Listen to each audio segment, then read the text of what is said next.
Shania was your first love then. Shania, but also, yes. And then Pam Tillis and Patty Loveless. Mhm. Those two ladies were truly the influences Right. for the singing.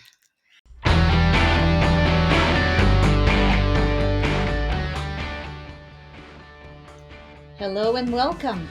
You're listening to the Sugar and Spice Podcast.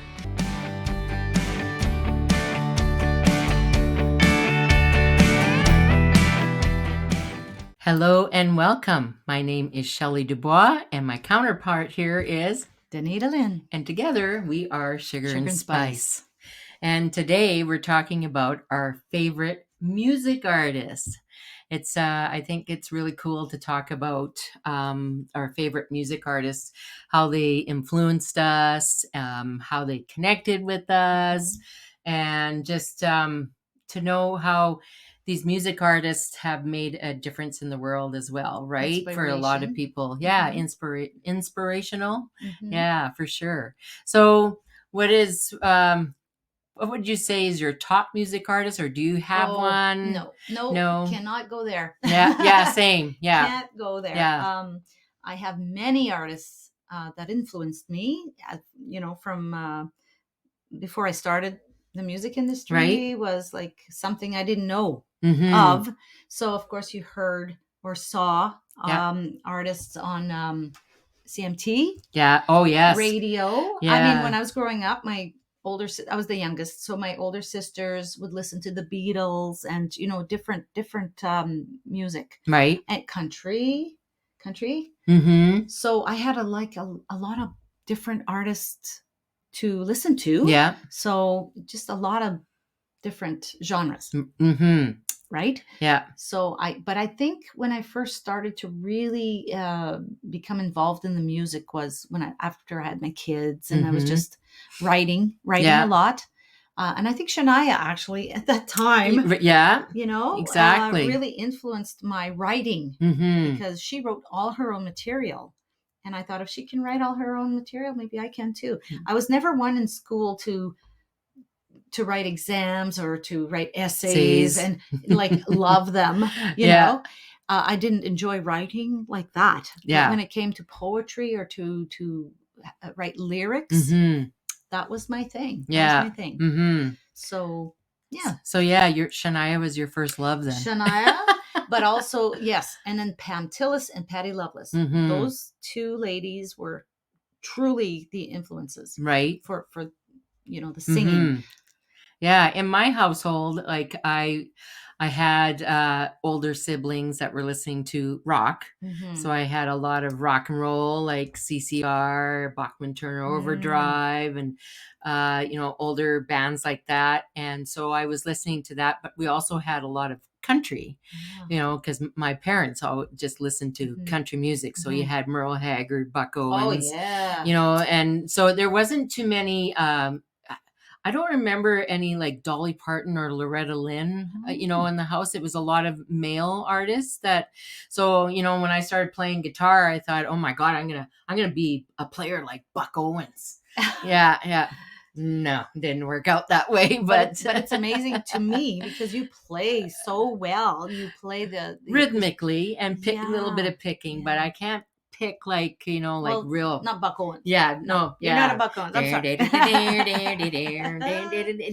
one I always thought I'm gonna play that one day, and I never did. But that, to hear Buck Owens in the house, and Merle Haggard, Johnny Cash, right? Oh yeah. Yeah, but I didn't have those influences of no. My parents were into Waylon and Willie. No, I don't think my dad liked their music. So anyway, but there wasn't a lot of the female artists that were played. Yeah, and when I think back right now, that there wasn't that, right. I had a lot of male singers to listen to. So when I started playing music myself at the age of 10, and in my first band at 13, I started singing, like I was still even singing male songs. John Denver. Oh, I loved John Denver. everybody loves John. Yeah, and still Country till today, Roads, Take Me Roads. Home, Country Roads. Like we sing it at the end of Yeah. a lot of our gigs. So it's kind of a way of saying thank you. And people are going home, like take me home, drive safe. You hear people singing at hockey games, and they keep, I've seen even videos where little kids, that song is being passed down, and little kids singing "Take Me Home, Country Roads." So John Denver, longevity. Yeah, that song has longevity. So John Denver, yeah. Oh boy. John Denver was I just loved listening to him. And then also I got into, as we're talking about, Janie Fricke. Yeah. Yes. Janie Fricke had at the time when I was, we're going to go back about 40 years, to the 80s, 1980s. I have to say 1980s. Yes. We were born in the 1900s. Yeah. And going back to the 1980s, like Janie Fricke, I think Reba was starting to come on Barbara Mandrell. Yes, Barbara Mandrell was, and I only saw her like on TV shows. Did not have records of her. Albums. Barbara Mandrell, their family played every instrument. Yes. Every instrument there was. That was amazing. Yeah, they did. Amazing. And it was really cool to watch them, right? And to watch. So I only saw these ladies on TV. I never had an album. I had, and I got into rock as well. So then I was like, listen, Loverboy, and that was my favorite, Loverboy. But moving further, like as I got more into music and stuff, I never sang a Dolly Parton song either and now she's my huge. Now she's one of my most favorite artists. But as a teenager, I as out singing, and I was well endowed as a young, not her bank account. Not my bank account, but my chest area was so I was very blessed. I don't know, blessed or cursed. So, but out singing, people would always call me Dolly. Okay. And as a teenager, blonde hair, big hair. Big hair, big boobs. And so I didn't like it. And I didn't want to sing Dolly Parton. I never really listened to Dolly Parton or got to know who she was because, we didn't have the internet then. Right. So whatever, if you got a record of her, that's all you really knew of her. So, and we lived in Northern Alberta. You didn't get out in the bush, like you didn't get out. You weren't living in areas where you got to go to concerts or anything, right? You were far away from big cities. So I never really got to know Dolly Parton. And it wasn't until years later in life. I don't know internet now. Was it the movies? No, actually, when I think about it, because we now had the internet, and I was looking for something, but I came across a video of her where she was a speaker at a high school or a university graduation convocation, and her speech was just incredible. Incredible. And I just went, oh my God, I didn't know Dolly respect as that kind of person. I know her as a singer with big hair and big boobs. The fake look. She exactly. Promotes. And she has no problem promoting that. But so then I started researching her a little bit more, right? And finding out how much she is a philanthropist. Philanthropist. Oh my God. Yeah, you think I've been drinking today. I just philanthropist. I still said it wrong. Philanthropist. Thank you very much. I won't even try. You said it for me. I'm not Elvis, but anyway. But so Dolly, and so she does things like that. She has many different businesses. How she helps with her reading program and everything, the kids. So then I really started paying attention to everything that her as an artist. How she's written every song and how many songs she has written. So then I went, okay, you can call me Dolly. Well, you know what? I had similar experience with like I said, Shania was my the first influence for me. And I had a lot of comments sometimes when I moved to the city that, hey, Shania, because I had the long hair. Yeah. You had the look. And that was flattering for sure. But when I read her book, it really, really, really struck a chord with me even more, because a lot of the things that she did and experienced as a young woman, she roughed it a lot. Yeah. Like she was planting trees to make money and cutting whatever, her own firewood. I did that. Yeah. There was a lot of things that were in common in a way. So it was really interesting. So, to go from like being so poor to where she's at, and she's changed hats a lot, and now she's come back, with a different look and all that, and a new marriage, and it's all good. And she's doing what she wants to do. As an artist, as a queen, human. Yeah, as a queen. Of, I'm a queen. Yeah. Yeah. So, I really respect women like that, like Tina Turner. Her too. Amazing legs. But, amazing artist. And what the, the struggles she went through and the trials and to come out the woman she was, that powerhouse woman. Yeah, exactly. You got to respect that. It's respect. It is. RESPECT. Anyway, but myself, other artists like I said, Pam Tillis and Patty Loveless. I just loved their songs. Yeah. And their vocals were unique. Those very in much. That time, it that was. era. Yes. They sounded different. Reba, Patty, Pam, Trisha Yearwood, Lori Morgan. Yes, Trisha Lori Morgan. All unique sound. And just loved their music. I don't know. It was amazing. It was. And then later on, Gretchen came into the picture. Gretchen Wilson. Oh my God. I really resonated with that girl because she was country, down to earth, redneck woman. Redneck. Yes. Talk about like that edge. Loved that. And Miranda Lambert as well. Like, yes. She's just a party girl, but talent oozing out of these women. Show them your Miranda Lambert shirt for the video watchers. Hello. Yeah. When we went to Nashville last October, we went to Miranda Lambert's bar on Broadway in Nashville. So we each got a t-shirt.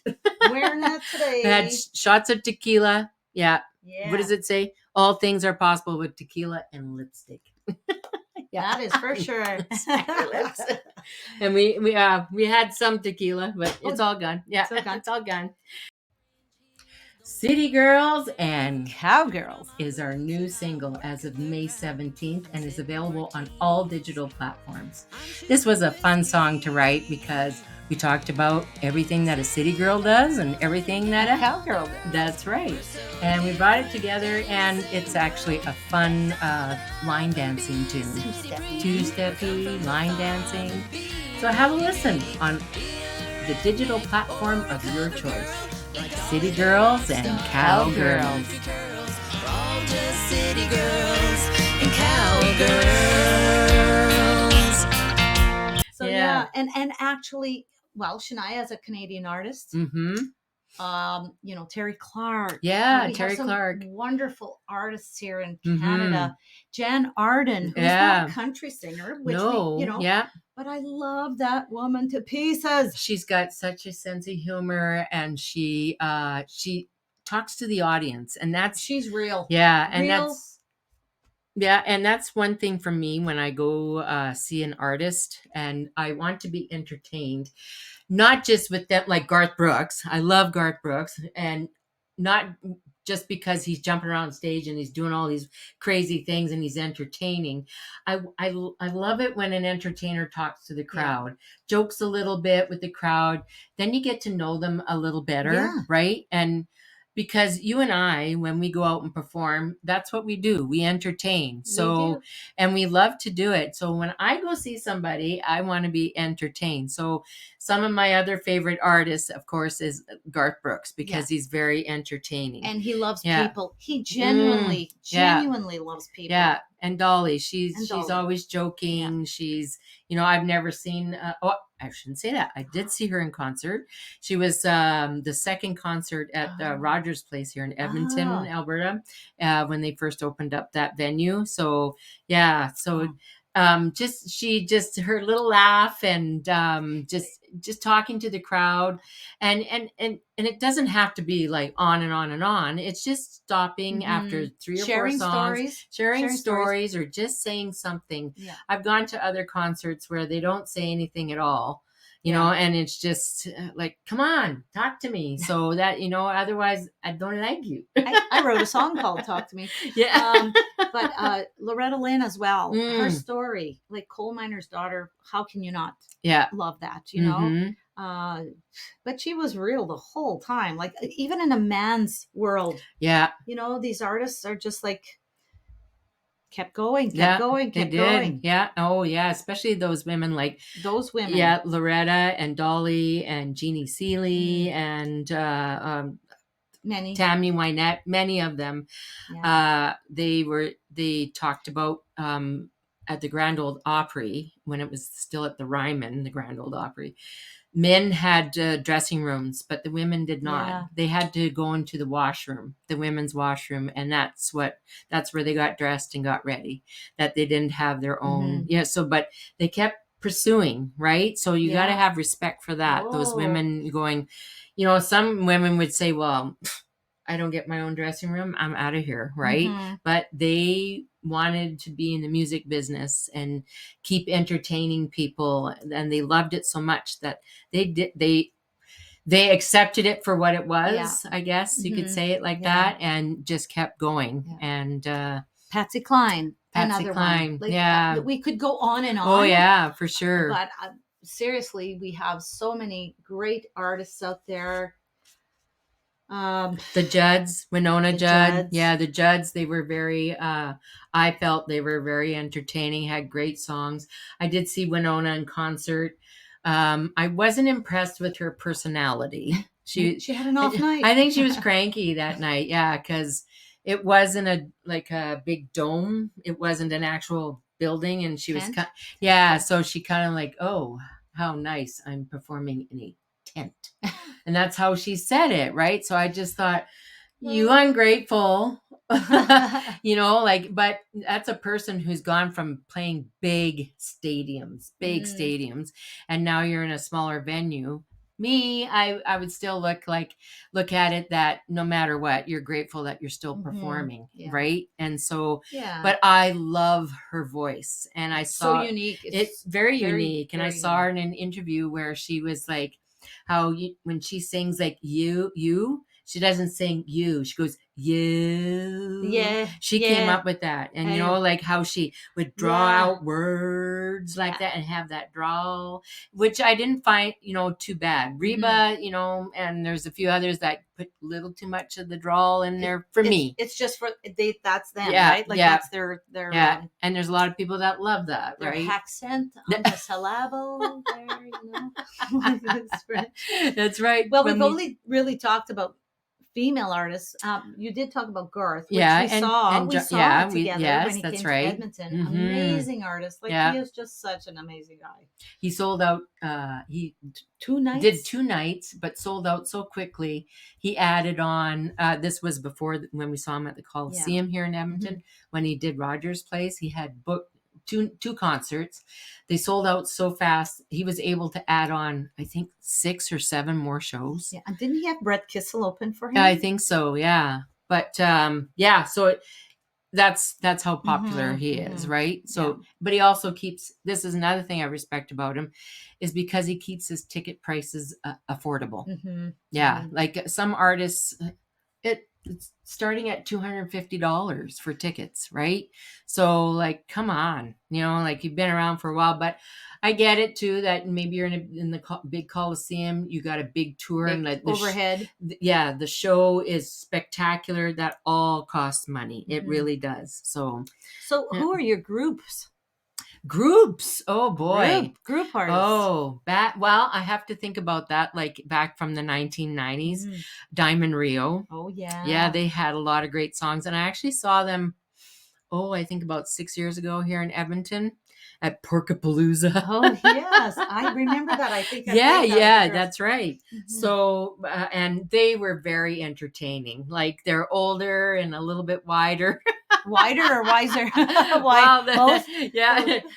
The bass player, he was even joking about it because he was wider. Yeah, Expansion. The expansion, but they were still so good, and the guitar harmonies, the vocals, the right? harmonies, and the guitar player has a distinct sound. Yeah, so they were really good. I really enjoyed Diamond Rio.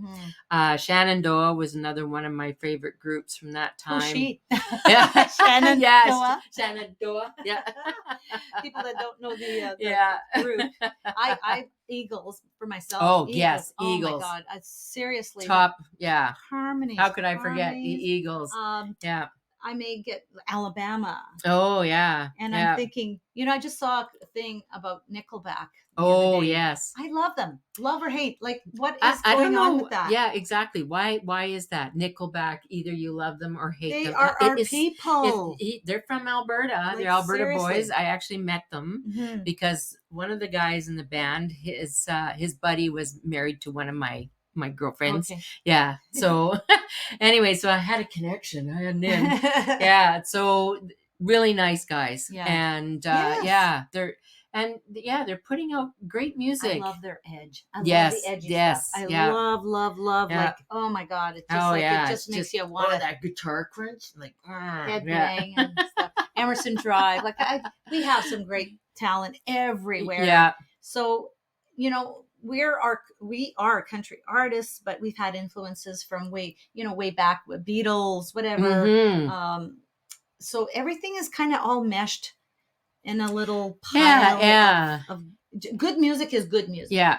You can't go wrong that way. And I think sometimes when you have all that different genres that you listen to and inspiration, it's really helpful as a songwriter. Absolutely, yeah. Right? Like sometimes like some songs that I've written on my own, I've gone to places where I've sang them to have them where it's a session where you can have songs critiqued or whatever. Yeah. Critiqued. Yeah. And I've gotten comments that's very Eagles sounding. Oh yeah.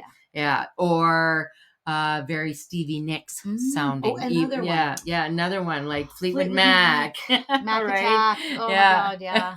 Heart. Yeah, Heart. Like there was so many. Yeah. So we're not, because we were at that age in the 1990s, like we're 80s, 90s, like the country music at that time and the rock from the 80s. And, like I just feel so lucky that I was a teenager, younger adult at that time, because that music was so good. And those artists were so good because so good. Yeah. Like the Journey. Yeah. We could just go on, but it's like, because all of them like coming, they longevity, the longevity. Exactly. Like we have artists now. Carrie Underwood's lasting. Yeah. She is a laster. There's some out there that are really. Yeah, there was one-hit wonders from the 80s and 90s. Like, true. I think there will always be the one-hit wonders. But I think the ones that always have longevity is because of their personality as well, right? Okay. How they come across, and they're a business mind to their, about their career and so that's why they've stuck around for a long time, and some go quiet for a while, and there's lots being revived right now. Yeah. Yeah, that's the thing. Actually, a lot of artists are bringing back their older material. Yes. Re-recording it and doing maybe updating it, maybe doing it as a duet with somebody else. Yeah, they do that as well because it's great music. So you got to have respect for artists like that. My new favorite one is Lainey Wilson. Yeah, I love her accent. She's cowgirl. She's so cowgirl. And that accent, everybody says they just love her accent. Yeah. You sound real good there, girlfriend. And she's just like, she's cool. And, she dresses really cool. She's brought back the bell bottoms. I Yeah, guess, it wasn't right? my favorite bell bottoms, but she wears them so well, and she has so many different kinds. I think her closet and your closet would probably. Hey, Lainey, give me a call. And her hats, Yep. she has great hats. She's I haven't seen her in concert, but I've watched lots of videos of her. I saw a video of her singing with Dolly. Yes. Oh my God. Yes. I Will Always Love You. They did that one too. Oh my, she did an awesome job. She's got great vocals. Yeah, she does. Yeah. So that's another a newer favorite. Who else do I have on my list? Yeah, I think there's just so many that you're mentioning and bringing up that that we it's just a lot. Yeah.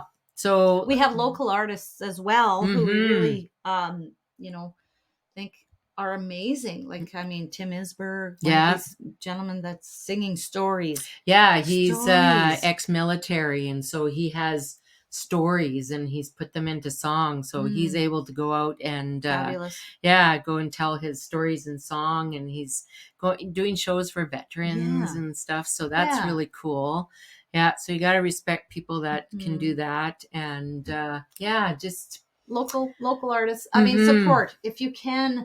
Go support your local artists out there, because we work hard at what we do. Seems like fun and games. Behind the scenes, it's hard work sometimes, but we enjoy what we do. And thank you all for watching or listening to our new podcast. It's just it's been a blast. We can share a little bit of information about ourselves, or what we love to do or love to experience. Yeah, that's us. That's exactly us. So let us know in the comments who your favorite artist is and why, and if they influenced you in some way, or songs that you'd love to hear us do. Yes, bring back. Have at her. Just let us know. We do a lot of songs from the 1990s country. We do some Beatles. We sing some CCR. Yeah. A little bit of AC/DC. No, is it AC/DC? AC/DC. That's in the next episode. Watch our next episode about parodies. Parodies and a paradiddles. That's right. So we hope you enjoyed listening, and we enjoyed talking about our favorite artists and why. And like I say, if you got a favorite artist, let us know in the comments, and we will see you in the next episode. Cheers.